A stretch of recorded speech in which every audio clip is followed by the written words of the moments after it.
8 menos cuarto de la mañana de este miércoles 12 de julio, así amanece en Canarias. Lo hacemos desde Siete Palmas, en la capital de la isla de Gran Canaria, en un día que comienza con cielo cubierto, también bastante presencia de calima, una ligera brisa y 24 grados de temperatura.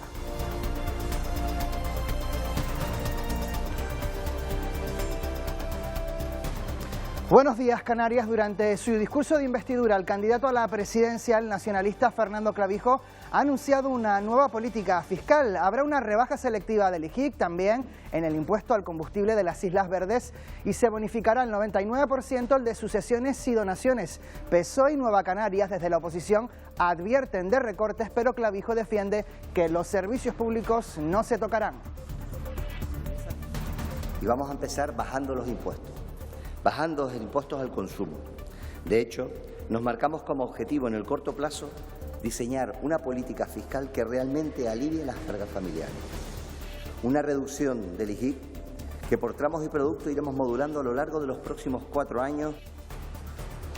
Ese pleno de investidura continúa hoy, lo hará con la intervención de los grupos parlamentarios que apoyan al candidato. También será hoy cuando se vote si Clavijo debe convertirse en nuevo presidente de Canarias. Ana Albendín, buenos días.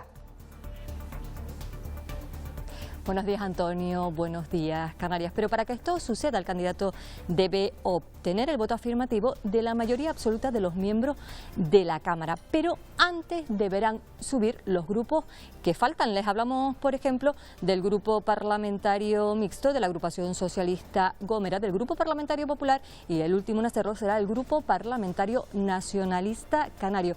Un debate de investidura que está previsto que se reanude a las 9:30 de la mañana. En unos minutos le vamos a dar todos los detalles de lo que va a pasar hoy en la Cámara Regional.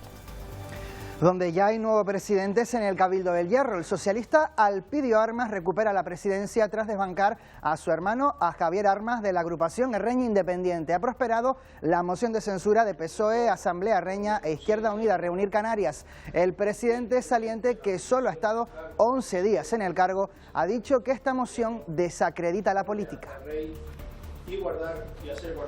Y parece que llega lo peor del episodio de altas temperaturas a las islas. A partir de las 11 de la mañana se activa la alerta por temperaturas máximas en toda Canarias. Esta madrugada, poco antes de las 3 de la mañana, ya se rozaron, atención, los 34 grados en las Tirajanas, en San Bartolomé de Tirajana, en Gran Canaria. El aviso rojo de sanidad, que ya está activo en varios municipios de esa isla y también de Fuerteventura, hoy se extiende a algunas localidades de Tenerife. Enseguida hablamos con la Sociedad Canaria de Medicina de Urgencias para recordar algunas recomendaciones para afrontar este calor. En la calle, ya lo saben, cada uno lo lleva como puede, es nuestro sonido del día. Sí, hace bastante calor, sí, la verdad que sí. Aquí tenemos nuestra agüita. La temperatura del agua incita a estar siempre dentro. Un calor horroroso. Claro que lo máximo de grados que teníais aquí eran 28. Mucho calor, de noche no se puede dormir. Es horroroso, horroroso. Estamos contentos ahora, aprovechar al máximo porque como donde vivimos es un lugar muy frío. Con este calor cuesta mucho más animarse a hacer algunas actividades. Salir de casa nos resulta pesado, pero desde el Instituto Canario de Hemodonación y Hemoterapia nos recuerdan lo importante que es seguir donando sangre durante el verano. Luis Muro, buenos días. Buenos días, Antonio, buenos días, Canarias. Además de donar sangre durante el verano, también es cierto que el calor, el verano, afecta también a la donación. Por ejemplo, no se recomienda ni la actividad física ni la exposición al sol después de donar, por lo que el Instituto Canario de Hemodonación y Hemoterapia del Gobierno canario recomienda que se done sangre después de hacer ejercicio o de ir a la playa. Estas son algunas de las recomendaciones del ICHH que conoceremos en unos minutos en una unidad itinerante de hemodonación aquí en el barrio de Siete Palmas, en Las Palmas de Gran Canaria. ¿Y cómo han transcurrido las últimas horas aquí en el archipiélago? Se lo preguntamos a Cande Ceballos, portavoz del 112 Canarias. Buenos días, Cande. ¿Alguna incidencia? Hola, buenos días. Pues en lo que se refiere a estas primeras horas de la mañana, por el momento el 112 del Gobierno de Canarias no ha registrado incidentes graves en la vía pública, y en lo referido a la noche, efectivos de bomberos del municipio de San Bartolomé de Tirajana, en la isla de Gran Canaria, extinguían un incendio que afectó a matorral en una finca y no se registraron heridos. Por otra parte, tal y como ya han comentado, recordar a la población que desde esta mañana estará vigente la situación de alerta máxima por riesgo de incendios forestales que afecta a las islas de Tenerife, La Palma, La Gomera, El Hierro y Gran Canaria, y la situación de alerta por temperaturas máximas en todo el archipiélago. Por ello, se solicita a la población precaución en el monte y cumplir con las medidas impuestas por las distintas instituciones para evitar incendios, y ante las altas temperaturas mantenerse hidratado y el mayor tiempo posible a la sombra, entre otros consejos. Gracias, Cande. Buenos días. Gracias a ustedes. Buenos días. Vamos ya con el estado de las carreteras. Echamos un vistazo a los mapas de tráfico en los accesos a las dos capitales de provincia. En el caso de Santa Cruz y Tenerife, tráfico bastante fluido, alguna retención en esas ramblas de acceso a la capital, a la altura de la piscina municipal y también en la avenida Marítima. Y en cuanto a Las Palmas de Gran Canaria, también bastantes facilidades para subirse al vehículo, alguna retención muy ligera en la avenida Mesa y López o en los túneles de Julio Luengo. Y comprobamos si esta mañana nos despertamos en Canarias con nuevos millonarios o millonarias. Estos son los números premiados en los sorteos de lotería. En el caso de la 11, el 11.995. Combinación ganadora en la Bonoloto, 2, 13, 15, 22, 35 y 37. Complementario el 20, reintegro el 7. Y en los deportes, nuevo fichaje para la Unión Deportiva Las Palmas. Pati Febles, buenos días. Sí, el primer extranjero. Antonio, ¿qué tal? Muy buenos días Canarias. Se trata de Daily Singrave, un jugador, un lateral izquierdo que llega con mucha experiencia en Champions, en Europa League, ha disputado partidos con el Bayer Leverkusen o el Ajax de Ámsterdam. Por otra parte, hablamos del Club Deportivo Tenerife, que ya saben, sigue inmerso en la pretemporada con Asier Garitano al frente, 5 fichajes y sin novedades en ese aspecto ni tampoco en el de salidas. Tienen que irse varios jugadores blanquiazules. Y ayer comenzaba en Pozo Izquierdo, en Las Palmas, en Gran Canaria, la isla de Gran Canaria, el Mundial de Wing Foil, ayer con estilo libre. ¿Ha ocurrido algo en su barrio? ¿Quieren hacer una denuncia a través de nuestras cámaras? Pues se recuerden que pueden escribirnos a nuestro número de WhatsApp, el 679-773238. También pueden hacerlo a través de nuestros perfiles en las redes sociales. Hoy es miércoles 12 de julio, tenemos muchos asuntos que contarles aquí en Buenos Días Canarias. Comenzamos.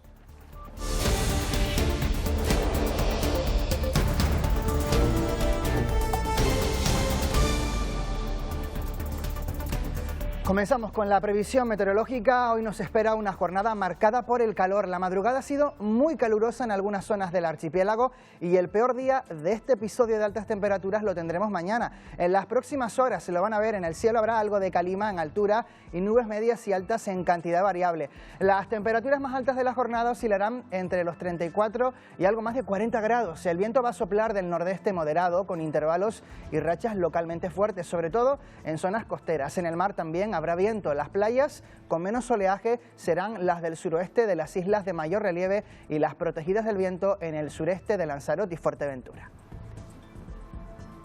Y abrimos también nuestro kiosco de prensa para repasar las portadas de los principales periódicos. Comenzamos con la prensa de las islas, en este caso con los periódicos de la provincia de Santa Cruz de Tenerife. Diario de avisos para esa fiesta, esa tradición en el norte de Tenerife. 30.000 personas arropan a la Virgen del Carmen y a San Telmo en el puerto de la Cruz. El día grande de las fiestas de julio congrega a una muchedumbre en el muelle para presenciar el tradicional embarque de la patrona de los marineros y de San Telmo.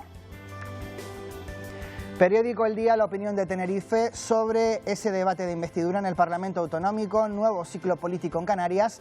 El candidato Clavijo unificará leyes y va a simplificar la maraña legal. El candidato a la presidencia de Canarias anuncia una profunda transformación del sector público para que trabaje mejor y en menor tiempo. Y en esa fotografía, el candidato Clavijo junto a quien será su vicepresidente, el popular Manuel Domínguez. Y echamos un vistazo también a los periódicos de la otra provincia, de la provincia de Las Palmas. Comenzamos poniendo la vista en el periódico Canarias 7, también en ese pleno de investidura. Clavijo aboga por un cambio de rumbo para la transformación del archipiélago. Reitera que el gobierno canario bajará los impuestos. Torres insiste en revisar el sistema electoral canario. Periódico La Provincia, Diario de Las Palmas, debate de investidura. Clavijo anuncia una gran reforma de la administración pública. Pretende simplificar leyes, reglamentos y normas, eliminar burocracia y evitar a la ciudadanía duplicidades y confusiones. El gobierno va a reducir el tipo del IGIC al 5%, bonificará el impuesto de sucesiones y quitará el de carburantes a las Islas Verdes. ¿Y cuáles son esos titulares, esos asuntos que destacan hoy los periódicos de tirada nacional? Vamos ya a comprobarlo. Comenzamos ese repaso, como todas las mañanas, con el periódico El Mundo. De presión en el PSOE tras el fracaso de Sánchez, dice este periódico en el cara a cara. No se puede disfrazar lo que todo el mundo ha visto. Dirigentes y ministros afirman que nada salió como estaba previsto y señalan a su equipo. Es evidente que lo preparó mal. Y fotografía para el candidato del PP, Alberto Núñez Feijóo. 24 horas con el candidato popular. Feijóo se destapa como estrella al grito de presidente, presidente. Periódico El País hoy con ese nuevo tracking diario, ese sondeo. El PSOE retrocede 2 escaños que gana el Partido Popular y Sumar gana otro diputado que pierden otras formaciones. Vox se queda igual. Ese titular, el PP avanza 2 escaños tras el debate entre Sánchez y Feijóo. La derecha se refuerza sin alcanzar la mayoría absoluta. El líder popular alerta contra la euforia y aspira a captar voto de Vox. El presidente dice que Feijóo le enfrentó a una montaña de mentiras. Y fotografía para el Tour de Francia. Pello Bilbao acaba con la sequía española en el Tour. Y terminamos el repaso a la prensa con el periódico ABC, también tracking diario de GAT3 para este medio. Sánchez aquí pierde 4 escaños en las horas siguientes al debate. Los apoyos al PSOE caen por primera vez del 28% y se quedan en 109 diputados, mientras Feijóo recupera 2 y ya le aventaja en 44. Y otra fotografía, el revés del cara a cara acentúa la desmotivación en la campaña socialista. En imagen, la ministra de Ciencia, Diana Morant, en un acto en Valencia. Ferraz asume que el presidente perdió una oportunidad para la remontada, mientras la desmovilización se extiende entre los cuadros territoriales. Pues precisamente ese cara a cara, el único de esta campaña electoral, centra hoy la viñeta de Santi para el periódico El Día, La Opinión de Tenerife. Esa imagen en la que vemos a los 2 principales candidatos a la presidencia del gobierno español, Sánchez y Feijóo. Dice Feijóo, bla, bla, bla, y Sánchez le responde, Vox, Vox, Vox.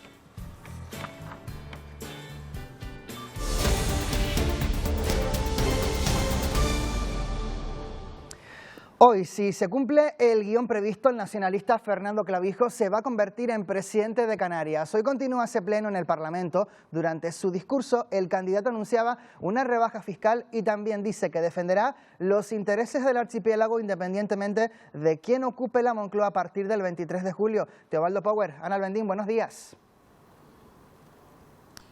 Buenos días, Antonio. Buenos días, Canarias. Fernando Clavijo exponía ayer su programa de gobierno para los próximos 4 años. Un programa de gobierno del que hablaba, por ejemplo, de una rebaja fiscal del IGIC. Además, hablaba también de una bajada de impuestos de combustibles en las Islas Verdes y también la de reducir o la bonificación al 99% del impuesto de sucesión o donaciones. También hablaba de reducir las listas de paro en el archipiélago a través de un pacto de empleo de calidad y exigirá también, ha dicho en esa intervención que daba ayer ante los miembros de la Cámara Regional, la presencia de Canarias en las reuniones bilaterales con Marruecos cuando se traten asuntos que afecten a las islas. Un programa que ha detallado durante más de 1 hora ante los diputados de la Cámara Regional. Nuestra política será una gestión rigurosa, sistemática y con objetivos diáfanos. Y vamos a empezar bajando los impuestos al consumo. De hecho, nos marcamos como objetivo en el corto plazo diseñar una política fiscal que realmente alivie las cargas familiares. El turismo sostenible y de calidad debe seguir siendo en el corto y medio plazo el motor de nuestra economía, que demandaremos que se respete nuestro régimen económico y fiscal y nuestro estatuto de autonomía. Que a las pérdidas de casas, fincas y todo lo demás que el volcán se llevó, se une ahora una crisis económica que si no actuamos y lo hacemos de forma contundente será irreversible. Y ayer por la tarde, ahí en torno a las 4:30, comenzaba esa respuesta al discurso de investidura del candidato Fernando Clavijo. El primero en subir a la tribuna ha sido Ángel Víctor Torres, que dijo que iban a estar muy atentos ante cualquier atisbo de retroceso en los derechos sociales. Acto seguido subía a esa tribuna Luis Campo, representando al grupo parlamentario de Nueva Canaria, y dice que esa rebaja fiscal es una grave irresponsabilidad. El último en hacerlo ha sido el grupo parlamentario Vox, y que le decía a Fernando Clavijo que todavía estaba a tiempo, tanto coalición como PP, de dejar fuera de ese pacto a la agrupación socialista Gomera y contar con sus 4 diputados. Comenzó el Partido Socialista respondiendo al discurso de Fernando Clavijo sobre el programa político para los próximos 4 años. El PSOE se compromete a hacer una oposición constructiva. ¿Dónde va a recortar? ¿Cómo lo va a hacer? Porque lo tendrá que hacer, señor Clavijo.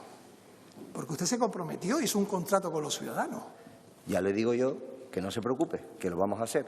Lo hicimos del 2015 al 2019. El grupo Nueva Canarias, bloque canarista, insistió en las políticas de igualdad. Ni una sola mención a la necesidad de las políticas de igualdad, de defender que sí existe la violencia machista. Fue un gobierno presidido por mí en el 2017 quien mejoró y actualizó, siendo pionera, la ley de violencia contra la violencia de género. Vox cuenta por primera vez con un grupo parlamentario en el hemiciclo. Plantean que todas las gestiones se vuelvan a hacer de forma centralizada. Solo que pedimos eliminación de las comunidades autónomas, correcto, del sistema de comunidades autónomas. Un país centralizado con decisiones administrativamente descentralizadas, como Francia, por ejemplo. No estamos dispuestos a renunciar ni un ápice de nuestro autogobierno y de nuestra capacidad como pueblo de poder decidir de una manera adulta el futuro que queremos. A partir de las 9:30 de este miércoles se reanuda la segunda sesión. Será el turno de los grupos que sí apoyan al gobierno. Así es, será a las 9:30 cuando está previsto que comience este debate de investidura. Como decimos, turno ahora para los grupos que no pudieron intervenir ayer. Los primeros en hacerlo será el grupo parlamentario mixto, le seguirá la agrupación socialista Gomera, después el grupo parlamentario popular y por último en subirse a esta tribuna será el grupo parlamentario nacionalista canario. Pero ya ayer veíamos unas pinceladas de la valoración que hacían del discurso de investidura de Fernando Clavijo. Está habiendo un dinero extra en la comunidad autónoma. Por lo tanto, hay un margen para tocar los impuestos, la fiscalidad a la baja, sin necesidad de los recortes. Un discurso cargado de pragmatismo para alejar lo que es la acción del Gobierno de lo que es la propaganda que nos han tenido acostumbrados en estos últimos 4 años, para centrarla en buscar soluciones. Esto no va de personas, esto no va de lealtades e ideológicas perrunas. Esto va de gestión para defender los intereses de todos los canarios. Respecto a los hidrocarburos, pues también nos contenta ver el compromiso del próximo Gobierno de Canarias con las Islas Verdes para suprimir este impuesto que nos supone un gran lastre. Hemos estado muy pendientes de todo lo que sucedía dentro del hemiciclo, pero también en los pasillos y por fuera han sucedido muchísimas cosas. Por ejemplo, abrazos, saludos, esos reencuentros, personas que se estrenaban en la Cámara Regional y personas que ya llevan años acudiendo al Parlamento de Canarias. En este vídeo les queremos mostrar todo aquello que ustedes no vieron. Al debate de investidura de un presidente autonómico le reviste siempre la solemnidad porque acto y escenario ayudan. Es lo que se ve por televisión, en un marco que embeleza a más de uno. Pero también está lo otro, lo que ocurre antes y no se ve. 1, 2, 3, 4, 5... La logística, agua para lo que está por venir y apoyo gráfico ante tanta cara nueva. Y sobre todo, educación y saludos por todas partes, sin que falte las bromas. ¿Verdad? Muy bonito el reparto. ¡Coño! Para que si no la gente piense que estamos peleados. Este martes estaban citados los 70 elegidos, pero no fueron todos. Una primera sesión en la que el candidato Clavijo se ha forzado en avanzar todo lo que quiere hacer hasta 2027 en su discurso. ¿Cuánto dura? 1 horita. En el que ha tocado muchos palos. Todo bajo la imponente presencia de los cuadros de Manuel González, que, ya centenarios, habrán visto y oído de todo en esta antigua sociedad musical. Pactos y acuerdos ya vienen hechos de casa y ahora solo queda, que no es poco, legislar. Bueno, Antonio, vamos a estar muy pendientes de todo lo que suceda en el Parlamento de Canarias. Por ahora te podemos decir que hay tranquilidad, no ha llegado ningún diputado, pero vamos a estar pendientes de todo lo que suceda, como decimos, para contártelo más adelante en el programa. Y a partir de las 9:30 también esa retransmisión en directo de esta segunda jornada de ese debate de investidura. Gracias, Ana. Buenos días. Buenos días. Bueno, ya el nuevo presidente al frente del Cabildo del Hierro ha prosperado la moción de censura. El socialista Alpidio Armas recupera el bastón de mando. Se lo arrebata a su hermano Javier Armas de la agrupación Erreña Independiente. El Cabildo del Hierro tiene nuevo equipo de gobierno. Prometo, por mi conciencia y honor, cumplir fielmente las obligaciones del cargo de presidente del excelentísimo Cabildo Insular del Hierro. El PSOE, Asamblea Erreña e Izquierda Unida Reunir Canarias han defendido la moción de censura. Me ha ayudado a ratificarme en la conveniencia de esa moción de censura, porque el comportamiento, el proceder de la agrupación Erreña Independiente en estos 15 días realmente ha sido deplorable. De esta manera, el socialista Alpidio Armas ostentará la presidencia sustituyendo a su hermano y rival político Javier Armas de la HI y al que ha sido su apoyo el popular Rubén Armiche. Más que una moción de censura, han ido a un asalto al poder. Es respetable si esa es su visión de la política, pero nosotros creo que en este tiempo hemos cumplido con lo que teníamos que cumplir. Nos enfrentamos a una legislatura de perdedores que han asumido una moción de censura. También es una legislatura que no representa nuestra Cámara ni nuestra forma de ser. David Cabrera y Amado Carballo se reparten las vicepresidencias. Con mucha ilusión, con 46 medidas que tenemos en nuestro plan de trabajo que empezaremos a desarrollar a partir de ahora mismo. Puede aportar muchísimo en muchas áreas, como servicios sociales especialmente, donde nosotros y nosotras esperamos poder influir para bien. Un equipo que queda constituido con la votación de la mayoría de 7 consejeros que estarán al frente de la Corporación Insular los próximos 4 años.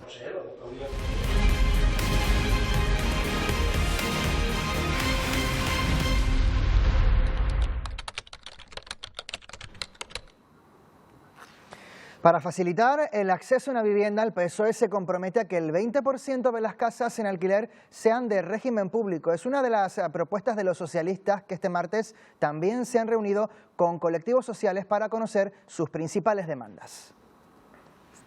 Visita las obras de reposición de las viviendas de las Chumberas en La Laguna, una demanda histórica, aseguran los socialistas, que ha salido adelante gracias a su implicación. A nivel nacional, en el Gobierno de Canarias, Cabildo de Tenerife y Ayuntamiento de La Laguna. Ese es el camino en el que queremos seguir, comprometiéndonos los socialistas para resolver problemas. Asuntos que se llevaban prometiendo por otros partidos políticos. En su visita a estas obras, los socialistas han destacado su compromiso con un derecho, han dicho, fundamental, como es el acceso a la vivienda. Hay un compromiso firme de que el 20% de la vivienda en alquiler sea público y compromiso firme para intervenir en los mercados para que haya una limitación de precios máximos al alquiler. Un encuentro en el que también se ha hablado sobre dependencia. Cuando llegó en la anterior crisis, el Partido Popular adoptó 3 medidas que afectaban directamente a las personas dependientes, quitó la cotización de las mujeres cuidadoras. En clave social también han hablado los candidatos de la provincia de Las Palmas en un encuentro con el colectivo Sermis, que lucha por los derechos de las personas con discapacidad. Trabajar para que las personas con discapacidad sean unas personas que tengan una vida autónoma, que tengan una vida igual que la persona que no tiene ningún tipo de discapacidad, que se pueda mover por la ciudad libremente, que tenga una accesibilidad en todos los estamentos, tanto de la ciudad como en las viviendas. Hemos trabajado desde el Congreso, desde el Senado en esta legislatura pasada, en aumentar la jubilación a aquellas personas que tengan más del 45%, facilitar el acceso a la jubilación. Hemos trabajado también en la ley de capacidad cognitiva. Su objetivo, han dicho, facilitar la vida de la gente. Los candidatos del Partido Popular en Gran Canaria se han reunido con la Fundación Nos Movemos. Se les han contado el paquete de medidas que quieren poner en marcha si logran ganar el próximo 23 de julio para fomentar la inclusión de las personas con diversidad funcional.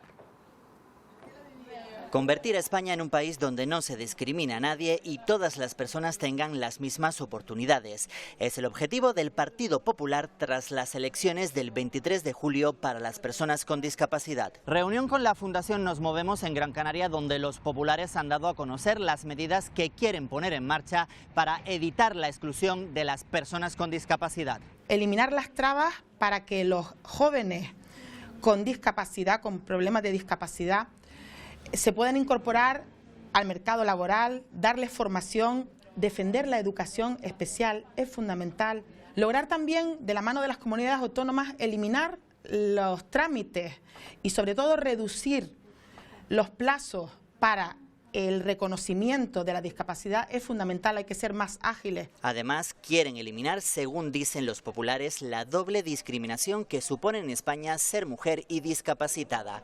Por eso apostarán por la educación, universalización de la atención temprana, el empleo digno y mejorar la calidad de vida de las personas con diversidad funcional y sus familias. El desbloqueo de los convenios colectivos que están sin cerrar o la protección de la última reforma laboral han centrado parte de la agenda de campaña de Alberto Rodríguez, candidato de Sumar al Congreso por Santa Cruz de Tenerife. Este martes se ha reunido con sindicatos. Desbloquear la negociación de los convenios colectivos es la medida urgente que Alberto Rodríguez, candidato de Sumar al Congreso por Santa Cruz de Tenerife, ha puesto sobre la mesa en un encuentro con sindicatos. Que los precios de la cesta básica, los precios de los combustibles, etcétera, no solo están subiendo porque están subiendo las materias primas, sino porque están aumentando muchísimo los beneficios empresariales. Pues toca equilibrio, toca justicia y toca que la patronal tenga bien modificar los convenios colectivos. Apuesta por el aumento del salario mínimo interprofesional y por proteger la reforma laboral actual. Que no llegue nadie al gobierno que modifique esta última reforma laboral y que le quite poder a la negociación colectiva. La reducción de la jornada es otra de las claves, ha dicho, para avanzar en la mejora de las condiciones laborales. Vox promete poner soluciones en Madrid a los problemas canarios. Dice que no van a dejar que expiren los acuerdos pesqueros porque el único perjudicado es el sector primario. También dicen que España realiza una política que provoca un efecto llamada para la migración. Vox asegura que hay que terminar con el efecto llamada que afirma supone España para la inmigración. Y estas muertes en el mar, cada vez que personas que salen con unas intenciones de llegar a España, donde las políticas de puertas abiertas y las políticas que hacen efecto llamada llevan a un drama humano. También exigen renovar con tiempo de antelación suficiente los acuerdos pesqueros. El acuerdo de pesca entre la Unión Europea y Marruecos se extingue, finaliza y siempre pagan los mismos, siempre pagan el sector primario. Vox se proclama como la única alternativa electoral. Coalición Canaria cree que Sánchez y Feijóo se olvidaron de Canarias durante su debate electoral. Los nacionalistas llaman a la movilización de sus votantes. Lamentan que no se hablara en ningún momento de cuestiones como la recuperación de La Palma o la crisis migratoria. Coalición Canaria critica la ausencia de Canarias en el debate entre Sánchez y Feijóo. Ninguno de los líderes que aspiran a vivir en la Moncloa tuvieron un solo segundo para abordar los importantes problemas de Canarias. Y cuando hablaron de Marruecos y de los acuerdos de Marruecos, que tanto nos afectan, silencio, secretismo. Por eso los nacionalistas subrayan la importancia de contar con representantes en las Cortes Generales. Que la voz de esta tierra suba a la tribuna, mire cara a cara al próximo presidente y le hable de lo que ellos no han querido hablar.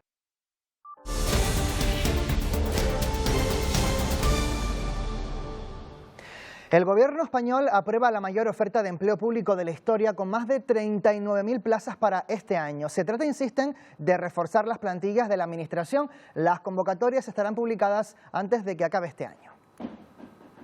Dando un paso de gigante en el día de hoy con la aprobación de la oferta de empleo público para el año 2023, que va a superar la oferta que ya hicimos en el año 22, y se trata de la mayor oferta de empleo público de nuestra historia. Alcanza las 39.574 plazas. Coincidiendo con la reunión del Consejo de Ministros, decenas de funcionarios de la Administración de Justicia se manifestaron ante el Palacio de la Moncloa. Los trabajadores exigen al Gobierno que se sienta a negociar, entre otros aspectos, una subida salarial de hasta 430 euros mensuales. Además, aseguran que a pesar de haber aplazado la huelga, el conflicto no ha desaparecido y que la convicción de 45.000 funcionarios de defender sus derechos sigue en pie. El Gobierno autonómico saliente deja un nuevo borrador del decreto ley para la reconstrucción de los terrenos afectados por el volcán de La Palma. El Ejecutivo asegura que en un 95% ha sido consensuado con los afectados. El documento incluye algunas novedades como la creación de un consorcio independiente para la gestión de la reconstrucción o el permiso a los afectados a edificar en su parcela si las condiciones son adecuadas. Todavía estamos cobrando por debajo de lo que nos sale producir. Es imprescindible que la agricultura se torne interesante y bonita para atraer a la gente para poder hacer de comer en nuestra tierra. La cumbre de la OTAN en Lituania está marcada por la relación entre los aliados y Ucrania, con el foco puesto sobre todo en el camino para una futura adhesión de Kiev, un ingreso que el secretario general de la Alianza Atlántica ha anunciado que se hará cuando se cumplan las condiciones. Zelensky dice que es absurdo que la OTAN no diga una fecha para esa incorporación. That we will issue an invitation for Ukraine to join NATO when allies agree and conditions are met. La división entre los 31 miembros de la OTAN ha hecho que no haya ni fecha ni invitación directa para que Ucrania se una a la alianza, algo que según Moscú amenazaría su seguridad nacional. Sin embargo, los jefes de Estado y de Gobierno de la OTAN han acordado medidas para acercar a Kiev a la alianza. Allies have agreed today is a strong, united and positive message to Ukraine about enduring support, but also a positive message on the path forward for membership. Tras esta declaración, el presidente ucraniano Volodymyr Zelensky afirmó en redes sociales que era absurdo que la alianza no diera una fecha de invitación. Horas antes, Zelensky estaba convencido de la adhesión. Українські прапори на литовських вулицях однозначно доводять: ми вже союзники і Україна зробить НАТО сильніше. La intervención de una gran carga emocional ha estado acompañada por el himno ucraniano entre vítores de los asistentes. Stoltenberg también ha anunciado que los aliados se han comprometido para invertir al menos el 2% del Producto Interior Bruto Nacional de forma anual en defensa. Ya ha recalcado que China no es adversario, pero su comportamiento afecta a la seguridad internacional. Varios estados del noreste de Estados Unidos, donde viven más de 3 millones de personas, se permanecen en alerta por inundaciones debido a las lluvias torrenciales. Las intensas tormentas han obligado a la evacuación y al cierre del centro de la capital de Vermont. Es una de las regiones más afectadas, donde los equipos de emergencia han rescatado a 20 personas que se encontraban en un barco y a otras 2 decenas que han tenido que ser evacuadas de sus hogares. 4 ríos de Vermont están inundados y se espera que el caudal de uno de ellos alcance más de 6 metros. Y en la India la imagen es muy parecida a la que veíamos en Estados Unidos. Al menos 22 personas han muerto en el norte del país por las graves inundaciones debido a las intensas lluvias que azotan la región. Las condiciones del tiempo han dejado las calles encharcadas, casas arrasadas por la fuerza del agua y una alerta máxima. En las zonas más afectadas, como la capital, Nueva Delhi, han tenido que cerrar las escuelas y las autoridades han pedido que no salgan de sus hogares a menos que sea estrictamente necesario. Y de vuelta aquí a España, la Agencia Estatal de Meteorología actualiza los avisos por calor. Hoy la cumbre de Gran Canaria pasa a estar en aviso rojo por temperaturas que en Tejeda y la Vega de San Mateo, atención, pueden superar nada más y nada menos que los 41 grados. Sin embargo, la sensación de sofoco permanece en todo el archipiélago y los canarios y canarias buscan alternativas para sobrellevar este calor. El calor sigue aumentando y se nota en todas las islas. Sí, hace bastante calor, sí, la verdad que sí. Para combatirlo, nada mejor que el agua. Aquí tenemos nuestra agüita. Agua para beber o para darse un chapuzón. ¡A la de 1, a la 2, a la de 3! Piscinas como la de Tejeda son la escapatoria perfecta estos días. El lugar genial. Aquí atrás con el ventalla. Precioso el lugar. La temperatura del agua incita a estar siempre dentro. Mejor dentro del agua, porque fuera el calor es tan fuerte que sorprende incluso a los turistas. Hace un calor horroroso. Yo pensaba que lo máximo de grados que teníais aquí eran 28 y además es un calor diferente, pegajoso. Un calor que también ha causado estragos en el calendario de la vendimia. Tanta temperatura elevada pues frena un poco la madurez, ¿no? Se bloquea un poco la planta. Las altas temperaturas todavía nos van a seguir acompañando, para disgusto de algunos. Mucho calor, de noche no se puede dormir. Es horroroso. Pero también para gusto de otros. Contentos ahora, aprovechar al máximo porque como donde vivimos es un lugar muy frío. Buenísimo. Estamos en verano y la brisita que nos llega, o aquí, buenísimo. ¿Y ahora a nadar? Pues a nadar entonces, todo sea por combatir el calor. Y con este calor, mucha precaución también en los montes. Se recuerden que el gobierno canario mantiene activa la alerta máxima por riesgo de incendios forestales en toda la provincia occidental y en Gran Canaria. Las altas temperaturas, la calima y el viento que soplará este miércoles fuerte con intervalos de muy fuerte en zonas de habitual aceleración del alisio ha hecho que el Gobierno de Canarias declare la alerta máxima por riesgo de incendio forestal. Hay que extremar máximas las precauciones, evitar cualquier actividad que pueda generar chispas en el campo, las corillas, evitar cualquier hacer fuego, barbacoas que es en el territorio, voladores, todo eso tenemos que evitarlo. Se pide la máxima precaución. Si usted llegase a descubrir un fuego, avise inmediatamente al 112 y aléjese del mismo por las zonas laterales, siempre en sentido contrario a la dirección del viento. Ya lo saben, una ola de calor sofocante recorre toda España. Andalucía y Murcia están hoy en aviso rojo y otras 7 comunidades autónomas tienen activo el aviso naranja. Este martes se alcanzaron 42 grados en Badajoz y en Madrid se superaron los 40. Hoy los termómetros seguirán marcando temperaturas de hasta 44 grados a la sombra en Zaragoza, Teruel, Albacete y Granada. En Baleares se esperan máximas de 40 grados. Las temperaturas seguirán en valores muy altos hasta mañana jueves. Y desde este miércoles, varios municipios de Tenerife se unen a otros de Gran Canaria y Fuerteventura con aviso rojo de sanidad por las altas temperaturas. El verano del año pasado, el calor provocó la muerte de más de 11.000 personas en España. Fuimos el segundo país europeo con más mortalidad en este sentido. Hoy vamos a hablar de cómo protegernos ante el calor y para ello saludamos por teléfono a José Pavón, que es presidente de la Sociedad Canaria de Medicina de Urgencias y Emergencias. ¿Qué tal? Buenos días. Hola, buenos días. Bueno, señor Pavón, ¿a partir de qué temperatura tenemos ya que tener precauciones? Bueno, en primer lugar hay que entender un poquito cómo es el fenómeno, cómo reacciona nuestro organismo a las temperaturas. Y bueno, como usted ha dicho, en los últimos 20 años debido al cambio climático se ha incrementado la mortalidad relacionada por la patología con el calor en más de un 54% en los pacientes, las personas mayores de 65 años. Nuestro organismo responde a los aumentos de temperatura cuando tiene esa capacidad, pues fundamentalmente a través de la sudación. La sudación hace que evapore el calor y se refresca el organismo. Es el mecanismo del botijo, que tal vez esta es una referencia vintage, porque ya mucha gente no sabrá lo que es el botijo, y es como nuestro organismo responde. A medida que empiezan a producirse una serie de alteraciones debido al calor mantenido, a otra serie de factores como pueden ser la humedad, humedades por encima del 60%, impiden que podamos sudar y por tanto que ese mecanismo de compensación al calor que lleva a cabo nuestro organismo no se puede llevar y empiezan a padecer los problemas relacionados con la patología del calor.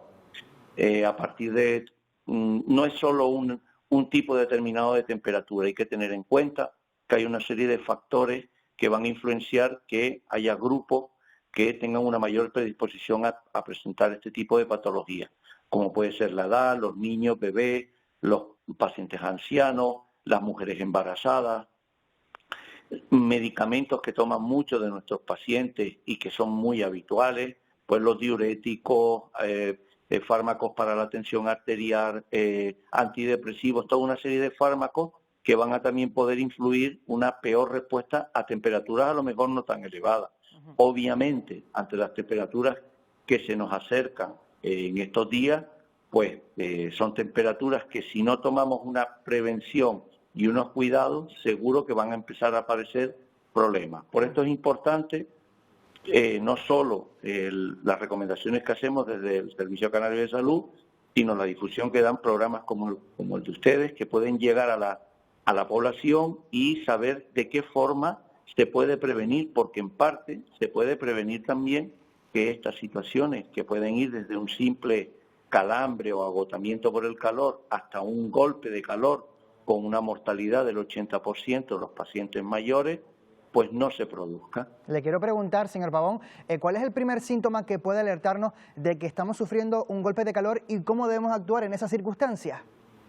Bien, cuando hablamos del golpe de calor, hablamos de la patología más extrema en las patologías relacionadas por el calor. Generalmente el paciente puede presentar mareos, náuseas, confusión, abotargamiento por la situación en que está, y ya cuando empieza a tener unos síntomas un poquito mayores, pues vamos a notar una piel caliente pero seca, a diferencia de lo que deberíamos encontrar, que estuviera con sudor, está seca, ha perdido la capacidad de autorregulación que se encuentra en una parte de nuestro organismo, que es el hipotálamo, y a partir de ahí va a empezar una disfunción de todo nuestro organismo que nos puede llevar a la muerte. En este caso, los pacientes deben ser trasladados a un centro hospitalario porque es una patología, como digo, potencialmente grave y con una alta mortalidad. Mientras se hace el traslado, pues habrá que intentar enfriar al paciente bien con agua fría, paños o hielo en la zona de las axilas y el cuello, y llevar a cabo un traslado lo más precoz a un centro hospitalario. Y una última cuestión. Los antitérmicos no sirven para nada en este caso, y las medidas de enfriamiento deben ser siempre físicas, y en aquellos casos, ya cuando lleguen al hospital, a veces tenemos que llevar métodos de enfriamiento que llamamos internos y que, bueno, no vamos a aburrir a la gente con ellos. ¿Y qué recomendaciones hay que seguir para evitar eso, para protegernos contra las altas temperaturas?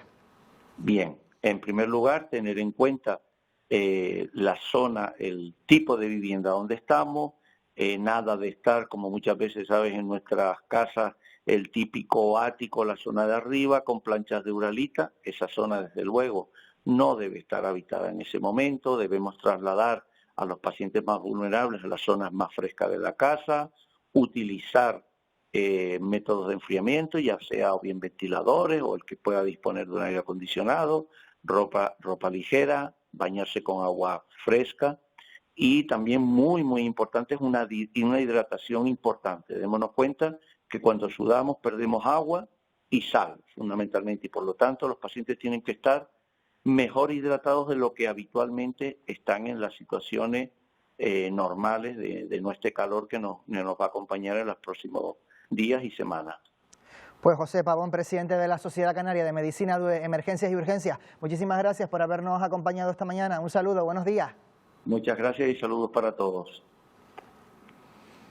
Vamos con más cuestiones. El Instituto Nacional de Estadística acaba de publicar hace unos minutos los datos del IPC, el índice de precios al consumo. La inflación se moderó en nuestro país el pasado junio al 1,9% en tasa interanual, la más baja desde marzo de 2021. Se debe principalmente, según el INE, al descenso en los costes de carburantes y electricidad. En cuanto a la alimentación, bajaron legumbres y hortalizas y subieron frutas, pan y cereales y carne. La tasa anual del IPC bajó en todas las comunidades autónomas. Aquí en Canarias se situó en un 3,9%, un punto menos con respecto a mayo.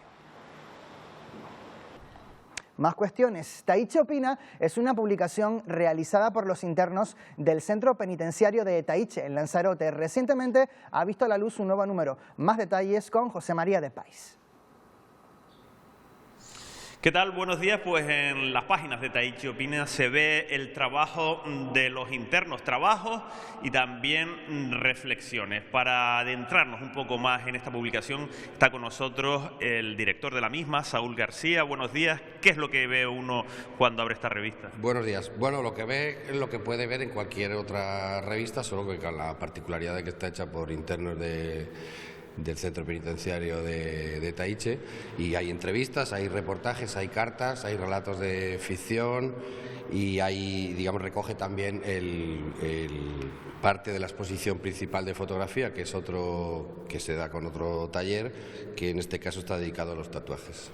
Cuando se lleva a cabo esta revista, cuando se origina, cuando es el principio de esta publicación, ¿cuáles son las bases para darle vida? A ver, tanto la revista como la exposición fotográfica son el resultado de dos talleres que se imparten en el centro gracias a la Asociación de Derecho y Justicia, que es de amigos y familiares de presos. Y digamos la revista intenta ser el compendio del resultado de ese taller, es decir, reunir las inquietudes de los alumnos y las alumnas que van al taller. Unos eligen escribir sobre ficción, otros sobre su propia vida, otros sobre reclamaciones que tienen en el centro. y al igual la exposición hemos decidido este año que estuviera dedicada a los tatuajes, dado que las limitaciones de espacio son evidentes y es algo que creíamos que podía funcionar bien como forma de expresión. A título personal, ¿cómo reciben los reclusos la propuesta de participar en una revista? No sé si has visto algún tipo de evolución.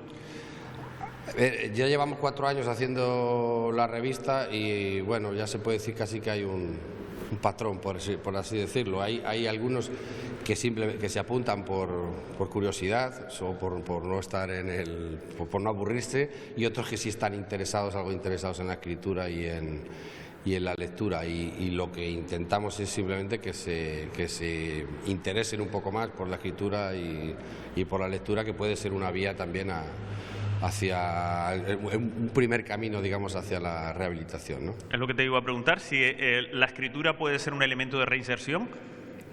Es una herramienta perfecta, porque para escribir hay que pensar y para cambiar también hay que pensar. Es decir, que si la rehabilitación supone un cambio y es para personas que han cometido un delito, pues el primer paso siempre es ese, ¿no?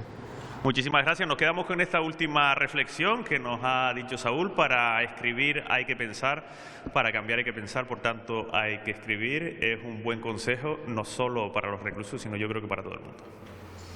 Y en este punto hacemos un pequeño alto en el camino, unos minutos para la publicidad, pero enseguida más crónica aquí en Buenos Días Canarias. Hasta ahora.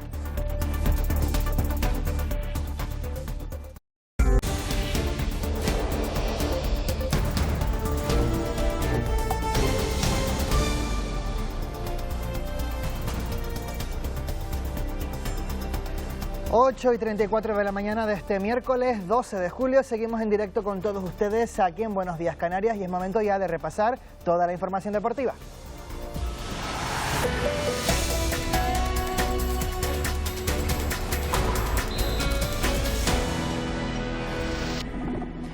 Pues ya van 3 fichajes de momento en la Unión Deportiva Las Palmas. Fati, muy buenos días. Sí, ayer la incorporación, Antonio, fue la primera extranjera. Muy buenos días Canarias. El club anunció la incorporación de Daily Singraven. Se trata de un lateral izquierdo de los Países Bajos de 28 años de edad que firma hasta 2025. De perfil ofensivo ha pasado por clubes como el Ajax de Ámsterdam de su país y el Bayer Leverkusen de Alemania. Además de la experiencia en ambos campeonatos, ha participado en 25 encuentros de la Europa League y en 4 de la Champions League. Ahora planteará competencia Sergi Cardona por la titularidad. Y también ayer fue presentado otro fichaje. Hablamos de Cristian Herrera, que acudió a sala de prensa tras completar la sesión de trabajo matutina junto a sus nuevos compañeros. El atacante gran canario, que firmó por una temporada, reconoce que volver a vestirse de amarillo es un sueño y que llega para aportar su experiencia en Primera División. Para mí, como cualquier niño canario que nace y crece aquí, el equipo referente de tu tierra, Las Palmas, y para mí parece un tópico, pero es la realidad, sobre todo para la gente que crece aquí, es jugar en Las Palmas, y la verdad que estoy cumpliendo un sueño. Años, Cristian Herrera vuelve a la Unión Deportiva Las Palmas y tendrá la oportunidad de debutar con el primer equipo. Sinceramente también tenía más ofertas, pero mi principal opción siempre fue Las Palmas. Siempre quise venir aquí. Se dio este año y la verdad que no puedo estar más contento. Físicamente en de los mejores momentos de mi carrera, y la verdad que vengo con toda la ilusión y hacer lo que siempre he hecho, que es trabajar y a darlo todo por el equipo. He pasado por todas las etapas que puede pasar un futbolista. He ascendido, he descendido, he jugado playoff, he ganado, perdido. A pesar de jugar las últimas temporadas en banda, no tiene una posición favorita. Tanto extremo izquierdo, extremo derecho o punta, me gustan las 3 posiciones, me adapto bastante bien a las 3. Y le gustaría compartir vestuario en primera con Roque Mesa. Es de mis mediocentros favoritos y sobre todo que es canario y tiene una visión de juego que para mí es impresionante, y por supuesto que lo firmarían. Y aparte, con los refuerzos que están por venir y demás, creo que será una plantilla bastante completa para competirlo, ¿no? Como decíamos antes de su presentación, Cristian realizó junto al resto de la plantilla el segundo entrenamiento de esta fase de preparación. Día intenso. Con la primera doble sesión, el equipo volverá a ejercitarse a las 6:30 de esta tarde en la Ciudad Deportiva. El jueves volverán a tener doble entrenamiento. El balón continúa siendo protagonista en estos primeros días. Y a falta de fichajes, quien habló en el Tenerife fue el recientemente renovado Sergio González. El central blanquiazul expresó lo que significa para él seguir formando parte de la entidad tras prolongar su contrato hasta 2026. Quiero estar muchos años, veo recorridos como el que está teniendo Aitor Sanz o el que ha tenido Carlos Ruiz. Son referentes, muy agradecido por todo, por el club, por el cuerpo técnico, mis compañeros. Yo creo que me han mostrado mucha confianza a la hora de analizar el proyecto.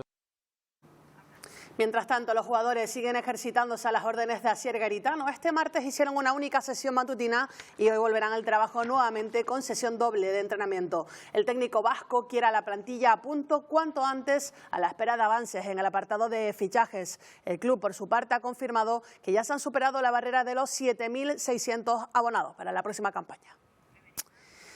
Y ahora nos vamos hasta Nueva Zelanda, concretamente a Auckland, porque allí está ya todo listo para el inicio del Mundial Femenino, que va a acoger ese país de la mano con Australia. Y es que a 9 días de su debut, la canaria Misa Rodríguez se encuentra ya en tierras neozelandesas trabajando para adaptarse a las condiciones climatológicas. Las de Jorge Vilda conocen ya cuál será su camino en fase de grupos. Todo comenzará el próximo 21 de julio frente a Costa Rica. El siguiente rival será Zambia el día 26 y en el último cruce de la fase de grupos se enfrentarán a Japón el 31 de julio.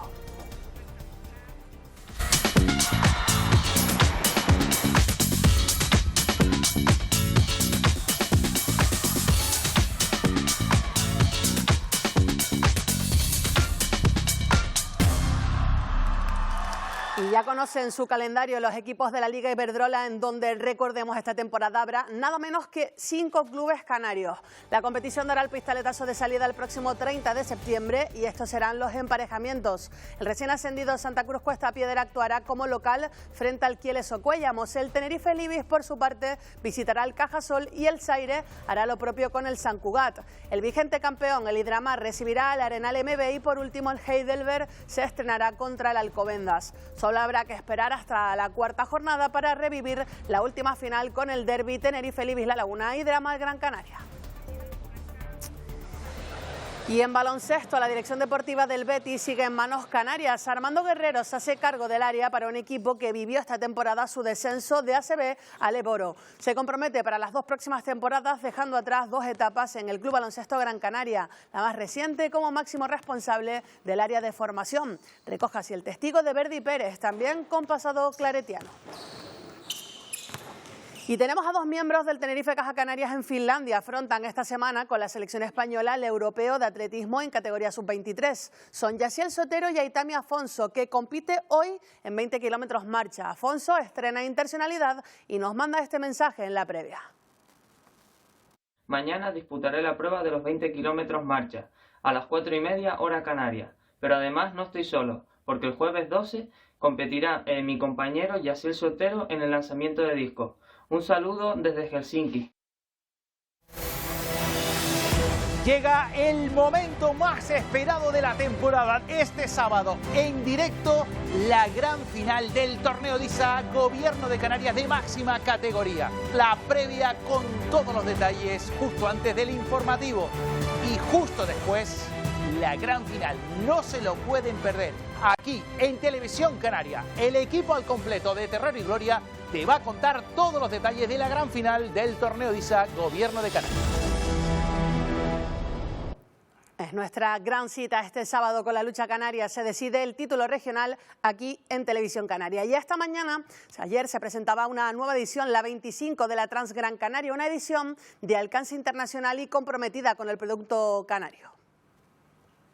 Tenemos un límite normalmente situado entre los 3.500 y 4.000 corredores. Tratamos de hacer partícipes a todas las empresas canarias y productores canarios dentro de la Transgran Canaria, pero vamos a hacer mayor hincapié y vamos a tener esa temática, ¿no? La mayor parte de los productos que se consuman en Transgran Canaria este año serán de kilómetro cero.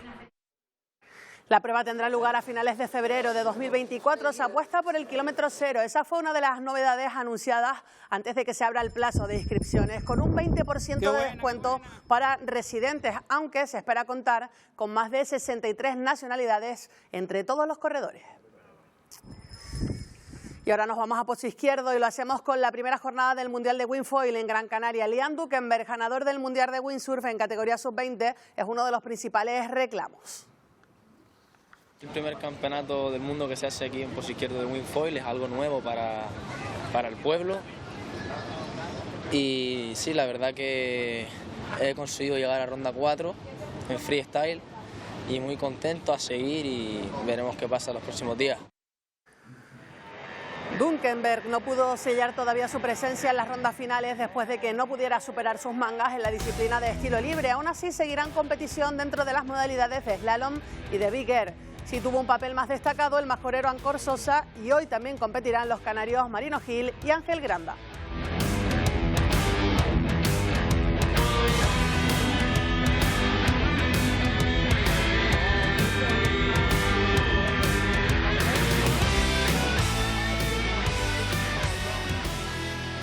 Bueno, pues pendiente de lo que hagan todos los canarios y todo lo que suceda en ese Mundial de Windfoil, Antonio, que se está celebrando en Gran Canaria. Hasta mañana, Fati. Hasta mañana.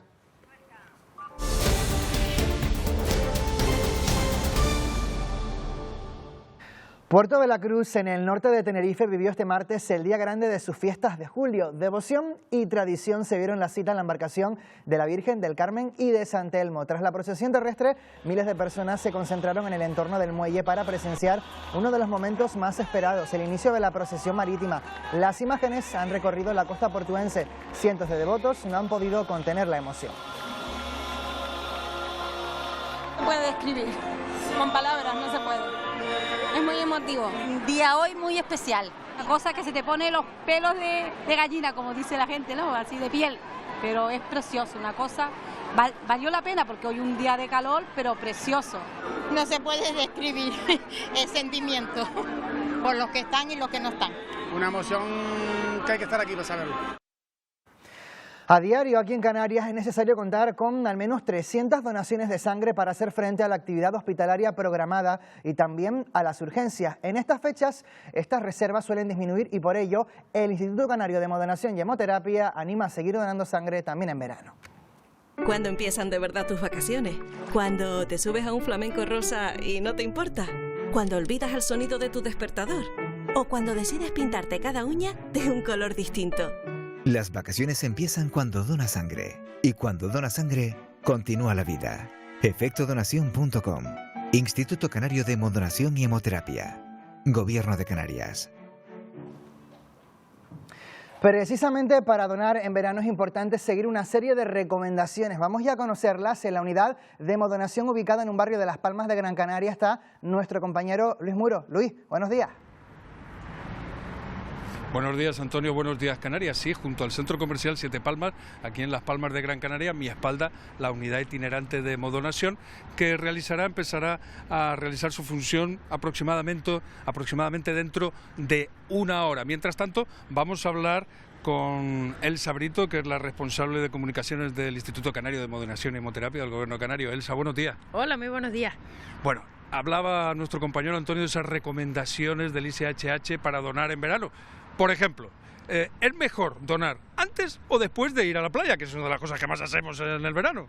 Bueno, primero vamos a la playa, disfrutamos, nos relajamos, lo pasamos bien y después nos venimos 20 minutitos a cualquiera de nuestras unidades móviles, a los puntos fijos del instituto, a todos los hospitales, Servicio Canario de Salud, donde hay puntos habilitados y donamos sangre y salvamos vidas en verano. Que es importantísimo porque las necesidades hospitalarias no entienden de vacaciones, de verano ni de calor. Bueno, también hacer ejercicio, donar antes o después de la actividad física. Pues igual, primero hacemos la actividad física que tengamos que hacer, vamos al gimnasio, hacemos lo que consideremos y después donar sangre. Siempre es recomendable hacerlo siempre antes y después acercarse a donar. Bueno, también hay otras actividades que suelen hacerse bastante en verano. Por ejemplo, bueno, ya que se luce más el cuerpo, no estamos tan abrigados, pues a lo mejor un tatuaje, un piercing. Eso también hay recomendaciones al respecto en cuanto a la donación. Eso es al revés, eso es antes, es decir, si sabemos, como bien dices, que nos vamos a hacer un tatuaje, nos vamos a hacer un piercing, lo ideal es hacerlo antes porque después tienen que pasar 4 meses para poder donar sangre, por lo tanto vamos a programarlo bien, nos hacemos la donación de sangre y luego nos tatuamos, nos hacemos los piercing y lo que queramos y a los 4 meses otra vez a donar. A ver, el calor. Estamos viviendo un episodio de calor bastante importante en las islas, con temperaturas que rozan los 38 grados en algunas zonas de las islas, sobre todo en el interior. Para donar sangre afecta, Elsa, el calor de una forma especial. Con el calor no nos dan ganas de hacer nada, sino de estar tumbados al fresquito y no hacer nada. Donar sangre se está al fresquito y se está tumbado, es decir, y es muy importante que donemos en verano porque nos olvidamos, es una época muy complicada para las donaciones de sangre. Los puntos habilitados por el instituto, los hospitales, las unidades móviles están bien acondicionadas, vamos a estar muy fresquitos y tenemos que recordar que las necesidades hospitalarias siguen existiendo, sigue habiendo partos complicados, pacientes con cáncer, intervenciones quirúrgicas que necesitan sangre, es decir, en verano más que nunca tenemos que acercarnos a donar sangre. Sí, como decía el spot que escuchábamos antes de hablar contigo, las vacaciones comienzan después de donar sangre. Efectivamente, ese es el spot que tenemos este verano, las vacaciones comienzan cuando donas sangre y cuando donas sangre la vida continúa, porque hay que recordar que con una donación de sangre, con 20-25 minutos de nuestro verano, que no es nada en tiempo, podemos mejorar la salud de 3 adultos en nuestros hospitales, de 5 si se trata de niños e incluso en ocasiones salvarles la vida. Y siguen siendo necesarias 300 donaciones diarias. Efectivamente, 300, esa es la cifra mágica que intentamos conseguir cada día. A veces lo logramos y a veces no, pero estoy segura que este verano va a ser un verano muy solidario. Y no nos vamos a olvidar, aunque sea verano y estemos de vacaciones, siempre va una unidad de hemodonación cerca de nosotros, al menos como esta, ¿no? Efectivamente, o una unidad móvil o cualquiera de los hospitales del Servicio Canario de Salud de todas las islas o cualquiera de los puntos habilitados por el instituto. Hay que recordar que no podemos fabricar la sangre, no hay un elemento artificial que la pueda sustituir y que tenemos que ser responsables porque las necesidades hospitalarias en verano no cesan. Elsa Brito, responsable de comunicación del ICHH, muchísimas gracias. No, gracias a ustedes siempre. Bueno, 300 donaciones al día, también en verano hacen falta en nuestros hospitales para las necesidades de plasma que tenemos. Y aquí es uno de los sitios donde también se puede donar, junto al Centro Comercial Siete Palmas, en este barrio capitalino, en esta unidad que abrirá aproximadamente dentro de 55 minutos, Antonio. El verano, las vacaciones tampoco son excusa para animarse con ese gesto solidario. Gracias, Luis, buenos días. Gracias a ti, Antonio, buenos días. Guaguas Municipales lleva a cabo una prueba piloto en Las Palmas de Gran Canaria para que las personas con discapacidad puedan acceder al transporte público con sus scooters o con vehículos motorizados. Una experiencia pionera del Consejo de la Discapacidad que ya se ha realizado sin pasajeros y que durante los próximos 6 meses se hará en servicios regulares. Las personas interesadas en este servicio deberán solicitar un carnet acreditativo en la web de Guaguas Municipales. Que es un carnet que simplemente acredita que pueden utilizar ese espacio y que pueden entrar con el scooter dentro de la guagua. Es absolutamente obligatorio usar el cinturón, también es preciso colocar el scooter en sentido contrario al de la marcha. Una accesibilidad en la movilidad, algo que es necesario, algo que creo que Las Palmas de Gran Canaria va a ser pionera. Y en este punto vamos ya al repaso de toda la actualidad con más sosiego en nuestra tertulia de prensa.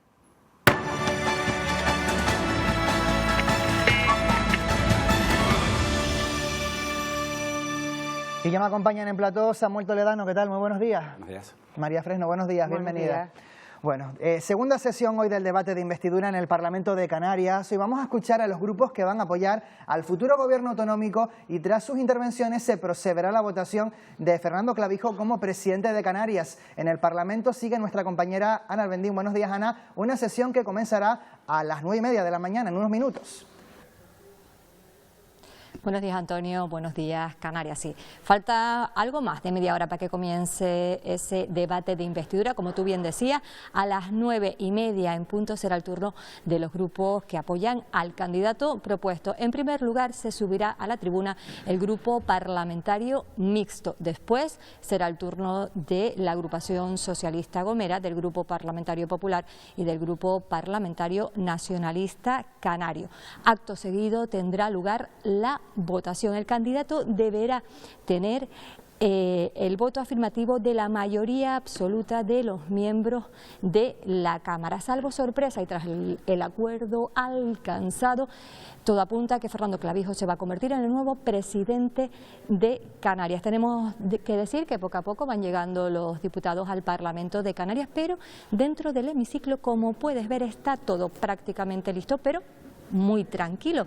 Aquí todavía no ha accedido nadie. Estamos muy pendientes de todo lo que sucede en la Cámara Regional para podérselos ir contando. Además, Antonio, tenemos que decir que han sido 2 días muy intensos lo que se ha vivido en el Parlamento de Canarias. Ayer a las 11 de la mañana tenía lugar ese discurso de investidura que llevaba a cabo Fernando Clavijo. Después por la tarde eran los grupos de la oposición los que intervenían en esta Cámara y hoy, como decimos, es el turno de los grupos que apoyan al candidato propuesto y que después va a tener lugar esa votación. Ana, por esa completa crónica desde la Cámara Regional, muy buenos días. Buenos días. Un debate que, como es lógico, se vertebra en torno a ese discurso del candidato a la presidencia. Ayer Fernando Clavijo anunciaba una rebaja fiscal aquí en el archipiélago. También dice una transformación profunda de la administración pública para acabar con lo que él califica como la maraña de las leyes. Bueno, trasladó la cuestión a la mesa. María, Samuel, ¿cómo vieron ese discurso del candidato? Bien, bueno, vamos a ver si cumple eso, será una maravilla, ¿no? Porque es verdad que es algo que se lleva reclamando durante muchísimo tiempo, incluso durante el periodo en el que estuvo el propio Fernando Clavijo, ¿no? en el gobierno, ¿no? El tema de la maraña burocrática, ¿no? La cantidad de leyes y lo tedioso, ¿no? Que es acceder a la administración pública para determinados proyectos y demás, ¿no? Y bueno, y si es verdad que estuvo bueno, un discurso de investidura un poco calmado con esos anuncios y tal, pero si es verdad que empezó un poco, ¿no? Cuando ya la oposición empezó a decir cómo va a ser, ¿no? esa rebaja y bueno, lo de siempre, ¿no? Que una vez que se rebajan los impuestos, pues bueno, pues se va a mermar lo que es la educación y la sanidad, ¿no? Es cierto que el gobierno en estos últimos años, ¿no? En este último año y medio, es verdad que ha incrementado bastante lo que son los ingresos, ¿no? Precisamente por la recaudación, mejor dicho, ¿no? Por el tema del impuesto que es el impuesto en silencio, ¿no? El impuesto a los pobres, que es la inflación, y que precisamente por eso, pues a lo mejor puede tener la capacidad para rebajar del 7 al 5, ¿no? Que fue lo que prometió, pero bueno, yo creo que fue más o menos calmado dentro de lo que es un discurso prácticamente de él con la oposición, ¿no? Hoy será muchísimo más calmado, evidentemente, entiendo yo, y los partidos, pues, tanto Gomero como el grupo mixto, ¿no? Pues reclamarán, me imagino, un poco más atención para las islas menores, ¿no? Y bueno, el PP también hará lo suyo, ¿no? Reclamará un poco lo suyo, pero bueno, yo creo que hoy será un poco más calmado que ayer, ¿no? PSOE y Nueva Canarias, que apuntabas tú, ayer advirtieron de posibles recortes ante esa rebaja fiscal. Luis Campos, el portavoz de Nueva Canarias, lo calificaba de una grave irresponsabilidad. ¿Tú cómo lo ves, Samuel? La política económica siempre ha estado, básicamente, de alguna forma, muchas veces marcada con ese aspecto del impuesto, ¿no? Nos encontramos con el Partido Popular a nivel nacional, siempre se ha visto esa especie de discurso, ese mantra, de alguna forma, de que el impuesto penaliza a la economía porque de alguna forma lastra y obliga a determinado tipo en este caso, de gasto extra por parte de las empresas, particularmente. Lo que pasa sí que es cierto que básicamente el impuesto se ha aplicado, es el lugar o es el origen de, al fin y al cabo, todas las partidas que luego vamos a destinar desde un punto de vista social vienen a través de los impuestos. Es decir, los impuestos de alguna forma parece que tienen una imagen negativa desde un punto de vista de que estamos sobrecargados de impuestos, tenemos que pagar impuestos, pero es lo que nos permite luego poder tener unos servicios públicos de calidad. Con lo cual, jugar con la subida y bajada de los impuestos muchas veces se convierte en casi un eslogan electoral y hay que tener en cuenta, y eso sí que tenemos que plantearlo, que los impuestos se tienen que plantear siempre de una forma siempre progresiva, ¿no? Los impuestos directos en función de la renta. Bajada de los impuestos indirectos de alguna forma pues afectan al conjunto de la población. Claro está que va a beneficiar al sector que puede tener menos recursos porque le puede costar un poquito menos la cesta de la compra, pero no deja de ser una disminución general y que no tiene en cuenta la desigualdad social y en este caso la desigualdad de la renta. Va dentro de la tópica o dentro de la tónica de los discursos básicamente de los partidos conservadores que siempre suelen apuntar hacia el Estado como una burocracia y al impuesto como un elemento de una carga, ¿no? Nos fríen a impuestos, es un lema, es un mantra que está en la derecha y con ese enfoque neoliberal, claro está. Otro grupo que también se queda en la oposición, que entra por primera vez en la Cámara Autonómica, es el grupo de Vox. Ayer por la tarde, durante su intervención en ese pleno de investidura, hacía una invitación, una propuesta al líder de Coalición Canaria, al candidato, a Fernando Clavijo. Le ofrecía sus 4 votos, sus 4 escaños, a cambio de que la agrupación socialista Gomera se quede fuera del gobierno. Dice que le ofrece esta posibilidad para dejar fuera un partido socialista como la SG de Casimiro Curbelo, que ya estuvo en el anterior pacto, en el de las Flores. María, ¿te sorprendió esa propuesta? Sí, porque la verdad que tampoco no tiene mucho sentido, ¿no? ¿para qué quiere dejar fuera? No sé, ofrece los votos y bueno, ya van unidos, ¿no? Todos los votos. La verdad que no tenía mucho sentido. A mí particularmente me sorprendió, porque yo pensé que iba a ser muchísimo más bronco, ¿no? Iba a ser un debate con Vox, ¿no? Pues porque por las líneas rojas marcadas incluso por Fernando Clavijo, ¿no? Con Vox. Yo pensé que iba a ser bastante más bronco ese debate, ¿no? Yo creo que fue como yo le ofrezco la mano, ¿no? Por parte de Vox, ¿no? Yo le ofrezco la mano tendida, yo le ofrezco, fue como una dinámica un poco más suave, ¿no? De lo que habitualmente nos tiene acostumbrados el Vox, ¿no? Tanto a nivel nacional, incluso en algunas comunidades autónomas, ¿no?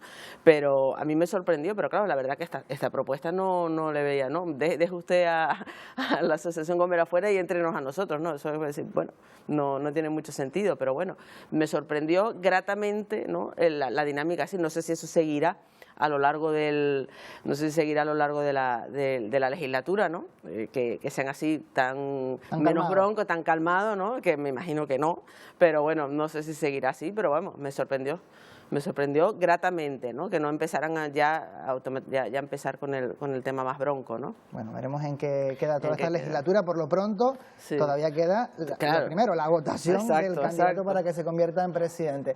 En el Hierro, el socialista Alpidio Armas sí que recupera la presidencia del Cabildo del Hierro tras prosperar la moción de censura contra su hermano Javier Armas de la agrupación Erreña Independiente. Moción que salió adelante gracias a los 7 votos de PSOE, Asamblea Erreña e Izquierda Unida Reunir Canarias. Los proponentes de la moción la justificaron por la incapacidad, dicen, de la agrupación Erreña Independiente de llegar a acuerdos que doten de estabilidad a la institución insular. Ratificarme en la conveniencia de esa moción de censura, porque el comportamiento, el proceder de la agrupación Erreña Independiente en estos 15 días realmente ha sido deplorable. Con mucha ilusión, con 46 medidas que tenemos en nuestro plan de trabajo que empezaremos a desarrollar a partir de ahora mismo. Puede aportar muchísimo en muchas áreas, como servicios sociales especialmente, donde nosotros y nosotras esperamos poder influir para bien. Más que una moción de censura, han ido a un asalto al poder. Es respetable si esa es su visión de la política, pero nosotros creo que en este tiempo hemos cumplido con lo que teníamos que cumplir. Nos enfrentamos a una legislatura de perdedores que han asumido una moción de censura. También es una legislatura que no representa nuestra Cámara ni nuestra forma de ser.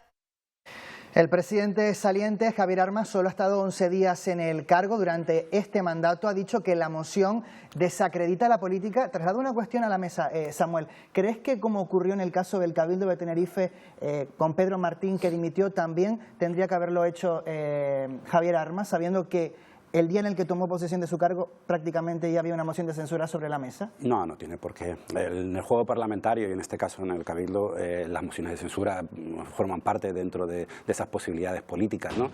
El problema que nosotros, yo creo, y deberíamos plantearnos cuando se plantean mociones de censura, pero también cuando se plantean grupos de gobierno, es decir, las composiciones del gobierno tienen que responder a unos programas, tienen que responder a unos programas electorales y unas líneas estratégicas. Lamentablemente vemos la política como un juego de naipes, donde los partidos llegan a un acuerdo. Vemos como la agrupación socialista Gomera, pues con el discurso de estabilidad vale todo. Vemos como Vox quiere plantear también entrar dentro de o apoyar al gobierno de Canarias. Es decir, lo que tendríamos que prestar atención en este juego de partidos políticos y muchas veces de candidatos, hasta incluso si me apuran rivalidades familiares que pudiéramos encontrarnos en este caso, que no creo que sea el caso obviamente, lo importante son las políticas, las propuestas, es decir, el plan de gobierno que quieres hacer, y a partir de ahí se tiene que estructurar la partida o la política, con los pactos, con los acuerdos. Jugar a siglas que entran en el poder y simplemente por una cuestión aritmética puedo entrar o puedo salir, básicamente sí que es desprestigiar la política, porque no se tiene en cuenta, porque nadie ni siquiera plantea, nadie se ha estudiado cuáles son las propuestas de gobierno que van a hacer. Evidentemente las hay, pero sí que está claro que no es el eje del debate. El eje del debate muchas veces aquí se plantea una cuestión de cromos, a ver cómo llegamos a las mayorías, si eso vale a escala local, un ayuntamiento, o a escala regional. Lo que está claro, parece, en el caso del Hierro, es que también ha tenido mucho peso las relaciones personales entre los candidatos, porque, por ejemplo, el presidente saliente, Javier Armas, ayer en ese pleno lanzaba unos duros reproches a David Cabrera de la Asamblea Erreña, que es uno de los partidos que formarán parte de ese gobierno insular, un partido escindido de la agrupación Erreña Independiente. Decía Javier Armas que David Cabrera no representa valores propios de la gente de bien y que ejerce la política no por el interés de los demás, sino por el suyo propio, María. Sí, claro. Al final, cuando estás en... lo mismo pasa con los ayuntamientos, ¿no? Incluso también en cabildos más pequeños, ¿no? Cuando hay tantas relaciones personales, e incluso hay veces que no nos podemos explicar, como por ejemplo el Partido Popular y el PSOE pueden llegar a lo mejor a acuerdos, ¿no?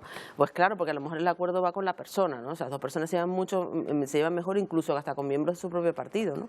Y eso pasa con las relaciones personales y aquí ocurre exactamente lo mismo. Yo, entrando un poco en lo que dice Samuel, yo creo que aquí sí se podía haber hecho incluso lo mismo que en el Cabildo de Tenerife. Yo sé que estatutariamente pues tiene que tomar posesión la lista más votada, ¿no? Quien ha ganado las elecciones.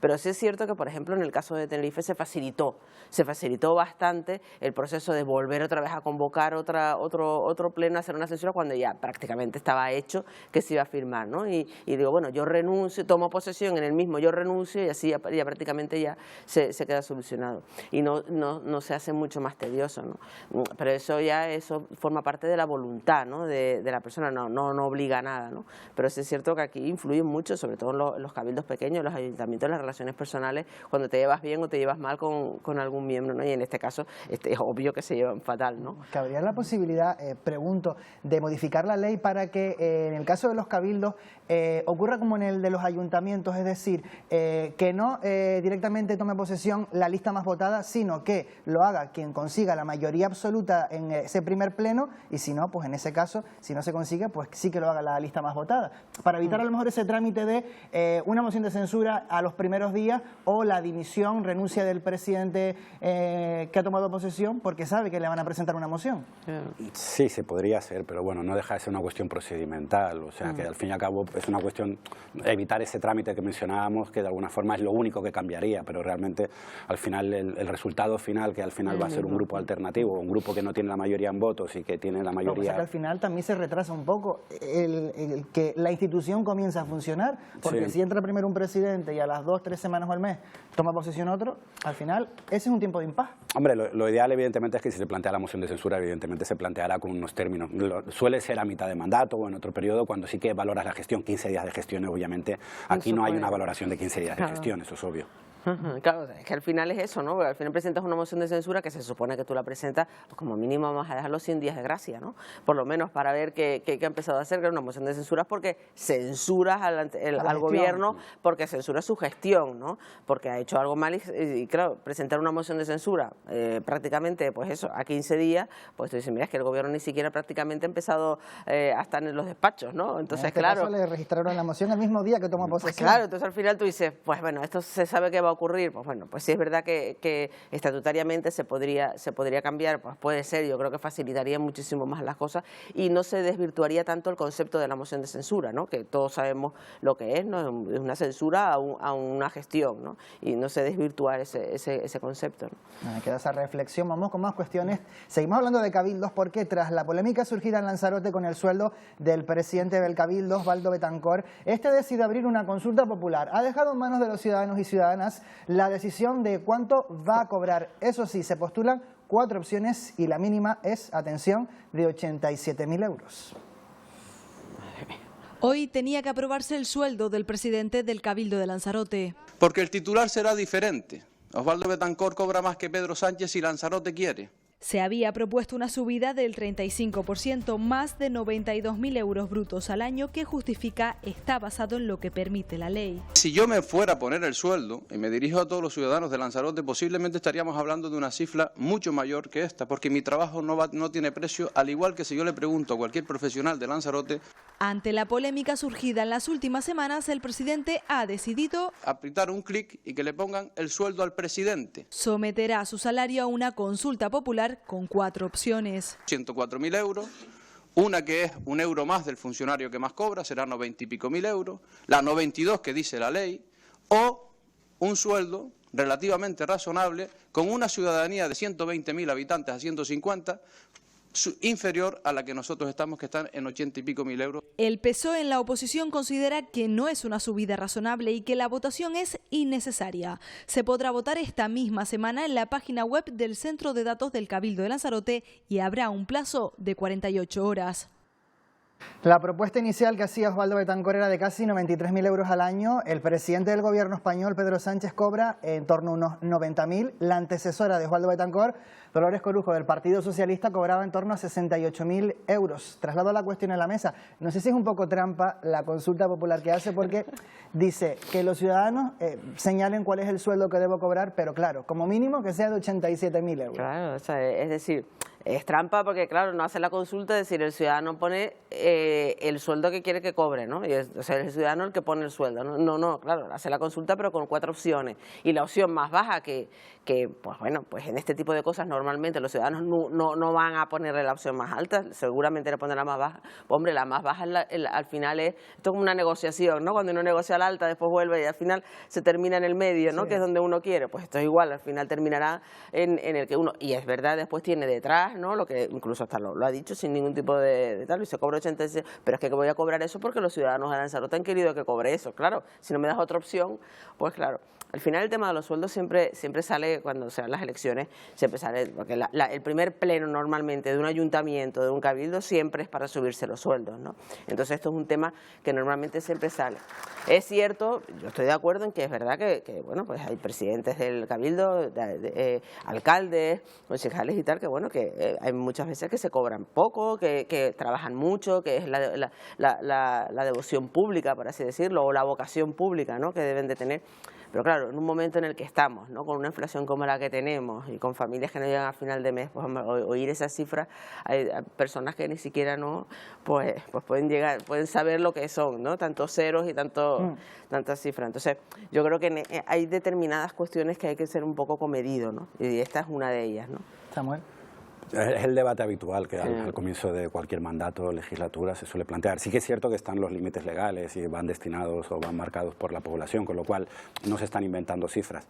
En cualquiera de los casos, bienvenida sea la política de la democracia directa, o sea que si evidentemente él cree en la fórmula en la cual la ciudadanía puede votar más allá de los 4 años, que es el modelo de democracia representativa y que nos deja muchos límites, ojalá que tome el ejemplo y siga esta senda y cada X meses vaya convocando referendos a políticas medioambientales, políticas económicas, sociales en Lanzarote, porque sí que es un déficit del modelo democrático y no es tanto una cuestión de los sueldos de los alcaldes o de los sueldos de los cargos públicos, si hacen una buena gestión y hacen una gestión evidentemente dedicada. También hay que tener en cuenta también las circunstancias de que muchos también pueden compatibilizar cargos, ¿no? A lo mejor en el caso de alcaldes que puedan ser diputados, etcétera, pero lo importante es que de alguna forma sea un ejemplo, o sea, si se va a quedar simplemente como un acto simbólico, que me da la impresión de que va a ser así, simplemente un acto puntual, pues evidentemente es de cara a la galería. Ahora bien, si va a ser su nueva forma de gobernar y ojalá se trasladara a todos los municipios y a todas las administraciones públicas, que se empiecen a convocar consultas, referéndum para grandes temas de importancia municipal o insular. Bienvenida que haya una democracia directa y ojalá que también hubiera un poco más de democracia participativa. Pero todas las pistas apuntan a que es una cuestión puntual y de cara a calmar un poco las críticas. Hablando de esos sueldos que fija la ley para los representantes públicos, esos 87.000 euros que establece la norma para un cabildo de menos de 150.000 habitantes, ¿ustedes lo ven proporcional?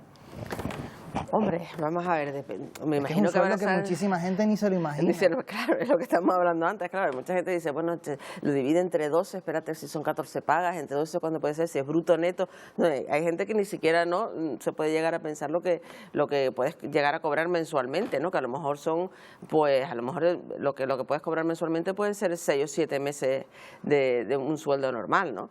Entonces, pues claro, al final tú te lo planteas, ¿no? Pero sí es cierto que, claro, que al presidir un cabildo, pues bueno, tienes determinadas decisiones que tomar, es verdad que no es lo mismo si tú eres al mismo tiempo también diputado o eres al mismo tiempo, ¿no? Como se puede ser alcalde y diputado y demás, ya tienes incompatibilidad, ¿no? En algunos sueldos y tal, pero sí es cierto que, claro, puede ser decente o indecente, pues bueno, depende de cómo se mire, ¿no? Pero sí es cierto que el trabajo, siempre se suele decir, ¿no? Que los políticos están mal pagados. Lo que yo no veo normal es que, por ejemplo, el sueldo de un presidente del cabildo o de un alcalde sea superior al del presidente del gobierno, por ejemplo, ¿no? de España, ¿no? Entonces, ahí sí es verdad que hay que medir, porque claro, tú eres el presidente del Cabildo para, pues bueno, ¿no? Depende de la población. Hombre, el presidente de España es de 47 millones, ¿no? Entonces, independientemente de que lo hayas votado o no, pero va a gobernar para 47 millones. Por contra, claro, pues si sigues esa proporción, pues imagínate cómo puede ser el sueldo del presidente, ¿no? Entonces, claro, yo creo que ahí sí es verdad que hay que tener unos valores. Es decir, hombre, primero estamos presidentes de las comunidades autónomas, presidente una pirámide, ¿no? Presidente del gobierno, presidente de comunidades autónomas, cabildos, diputaciones, alcaldes, ser un poco progresivo, ¿no? Porque, bueno, al final gobiernas para menos gente, ¿no? Yo creo que debería ser así, y vemos sueldos de alcaldes que están muy por encima del sueldo del presidente del gobierno, que se supone que tienen mucho más representación incluso, ¿no? Internacional, ¿no? Bueno, a lo mejor intentando... Sí, dime, Samuel. No, de todas maneras, yo creo que con respecto a los sueldos de las administraciones públicas, donde habría que hacer más énfasis es en la cuestión de transparencia, sobre todo. Porque donde se resulta más escandaloso son los cargos de confianza, los asesores, donde nos encontramos de 50 a 60.000 euros y no existe ningún criterio, no existe una oposición pública. A veces son incluso trabajos desde un punto de vista que tendría que hacer personal fijo de la administración. Hablamos de labores de comunicación o como cualquier otro tipo de labor, donde tendría que haber personal contratado. Y evidentemente ahí yo creo que sí que tendría que haber mucha transparencia, porque ahí sí que se va muchísimo sueldo, porque la persona, el grupo, el alcalde o el grupo político puede nombrar muchos cargos de confianza y ahí sí que se va una gran cantidad de sueldo, porque estamos hablando a veces de decenas de personas contratadas con 50.000 euros para arriba, por ejemplo. Nos hemos encontrado con muchos de esos casos y ahí sí que habría que hacer mucha transparencia, porque eso no se mira. Pues seguimos hablando de gobierno y administración pública, si les parece, porque el Consejo de Ministros ha aprobado la mayor oferta de empleo público de la historia, con más de 39.000 plazas. Para agilizar los plazos, el gobierno contempla en la normativa la obligatoriedad de que las convocatorias estén publicadas antes de que acabe este año. Dando un paso de gigante en el día de hoy con la aprobación de la oferta de empleo público para el año 2023, que va a superar la oferta que ya hicimos en el año 22, y se trata de la mayor oferta de empleo público de nuestra historia. Alcanza las 39.574 plazas. La oferta es un 16% más que la anterior, en la de 2022, y un dato, 18.000 plazas corresponden a la tasa de reposición, es decir, no son nuevas, sino que son plazas para cubrir los huecos, las vacantes que habían dejado personas, trabajadores de la administración pública que se habían jubilado. De acuerdo con el CESIF y con UGT, se queda fuera comisiones obreras. María, Samuel. Hombre, vamos a ver, yo no soy muy partidaria de que se engorde todavía más la administración pública, pero sí es cierto que hay, bueno, también han dicho que es para el tema de renovar un poco y de introducir más jóvenes, ¿no? en la administración pública, que se está quedando envejecida, ¿no? Hombre, es verdad que hay sectores en los cuales, pues es verdad que se necesita rejuvenecimiento y plazas, ¿no? Como son las policías, ¿no? Las policías locales, incluso, ¿no? Los cuerpos y fuerzas de seguridad del Estado, pero incluso a lo mejor hasta en sanidad, ¿no? Pero yo soy más partidaria de, incluso se puede hacer la tasa de reposición, ¿no? Es decir, hay plazas que hay vacantes, esa plaza hay que cubrirla, y muchos han tardado en no cubrirse desde el momento que ya hacen falta. Pero sí es cierto que a lo mejor crear nuevas, a lo mejor es mejor gestión, ¿no? No tanto más engordar la administración pública, ¿no? Porque, pues claro, esas plazas hay que pagarlas, ¿no? Y entonces estamos hablando de más dinero, ¿no?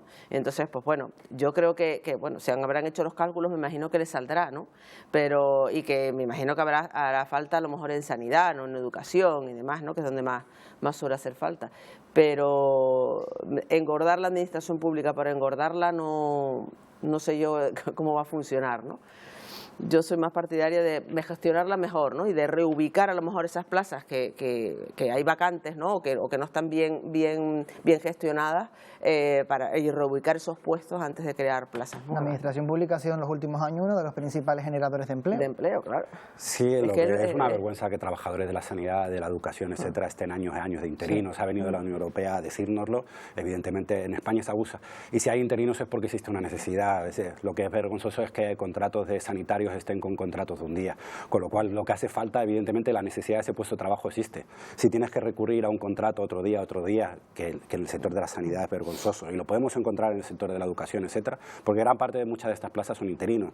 En Televisión Pública Española, por ejemplo, no se convocan elecciones desde, convocatoria pública del año 2007, por ejemplo, y van tirando de interinos. ¿Por qué? Porque existe una necesidad, la gente se jubila, los años además muy duros de la austeridad con las políticas neoliberales que se plantearon en el año 2010, 2011, hicieron tasas de reposiciones cero, se jubilaba la gente y solo podías un 5%. Es decir, existe una necesidad desde la administración pública para hacer unos servicios públicos. Pensamos simplemente a lo mejor muchas veces en determinados sectores, pero es que la administración pública es todo. Y si alguien piensa que la sanidad y la educación se puede mantener con altos índices de interinidad, pues evidentemente se equivoca. Hay que mantener unas plazas fijas. Y si tiras de interinos es porque existe una necesidad de que haya un docente dando clase a los niños. Lo que no es normal es que un enfermero o un profesor tenga unos contratos de interinidades que los van alargando durante años. Y eso pasa en la universidad, pasa en la sanidad, pasa en todos los sectores. La administración pública tiene que estar para dar los servicios públicos y evidentemente es necesario de alguna forma dar estabilidad a ese empleo. Porque si no, al final vas tirando y al final te sale más caro, porque vas tirando muchas veces de subcontrata, vas tirando a lo privado para hacer unos servicios públicos. No se puede tirar, por ejemplo, en sanidad no puedes gastar tanto dinero en la concertada cuando deberías tener trabajadores públicos. Y si te tiras a la concertada es porque no tienes ni recursos, ni no tienes ni personal suficiente en la sanidad pública. Entonces, lo que estás haciendo es engordando las listas de una sanidad privada que tiene que tener su público, o su sector, o su usuario, que es el que quiera pagarse su sanidad privada, pero lo que no es normal que es de la sanidad pública nos vayamos a la privada. ¿Por qué? Porque no hay personal y no hay recursos. Y eso pasa en todos los sectores. Y también porque esas personas que trabajan como interinas también necesitan una certeza para poder desarrollar también sus proyectos de vida. No te puedes pasar media vida con contratos de interinos temporales. Sí, sí, ni temporales, ni concatenando, ¿no? En eso sí es verdad. O sea, vamos a ver, lo que hay que hacer es reorganizar. O sea, lo que hay que hacer es reorganizar. No siempre es, bueno, como se dice, bueno, más dinero para sanidad, siempre hay más dinero para sanidad, siempre hay más dinero en los presupuestos, siempre crece el presupuesto de sanidad y siempre crece el presupuesto de educación y seguimos teniendo las mismas listas de esperas y seguimos teniendo la educación como la tenemos. Entonces, no sé si el caso es que por más presupuesto o con más dinero, ¿no?, se haga mejor, ¿no? Yo creo que es más un problema de organización y yo creo que lo que hay que hacer es reorganizar, ¿no?, lo que es todo eso, a los interinos darle sus plazas, intentar que las tasas de reposición se cubran y reorganizar.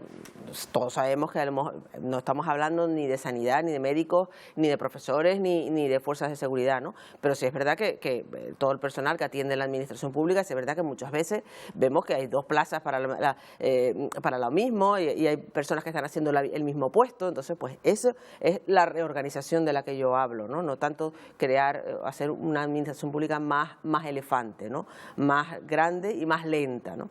Entonces yo creo que ahí sí es verdad que hay que hacer un esfuerzo de reorganización. En el caso de esta convocatoria de oferta de empleo público tendrá que estar resuelto en un plazo que sea inferior a 2 años. María, Samuel, nos quedamos sin tiempo para más. Gracias por habernos acompañado.